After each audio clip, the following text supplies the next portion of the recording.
Morning నుంచి ఏ video చూసినా cyclone రాలేదు, మంతా తుఫాన్ రాలేదు, చాలా ప్రశాంతంగా ఉంది వాతావరణం అది ఇది అని చెప్పి తెగ స్టేటస్లు పెడుతున్నారు, తెగ స్టోరీలు పెడుతున్నారు. అసలు ఒక్కసారన్నా ఆలోచించారా? ఆ తుఫాను రాకూడదు అని చెప్పి గట్టి మీద కూర్చొని ఆలోచించే రైతుల గురించి. ఆ తుఫాను వస్తే ఇల్లులు మునిగిపోతాయని బాధతో బుక్కి బుక్కుమంటూ ఇళ్లల్లో కూర్చొని ఎక్కడ కరెంట్ పోతుందో అని చెప్పి కొవ్వొత్తులు రెడీగా పట్టుకొని ఉన్న ఫ్యామిలీస్ గురించి ఆలోచించారా? మనకి తుఫాన్ని సరదాగా చూడాలనుకుంటున్నారు చాలామంది.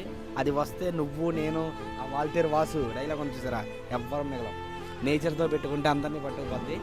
మ్యాక్సిమం రాకూడదని కోరుకోండి.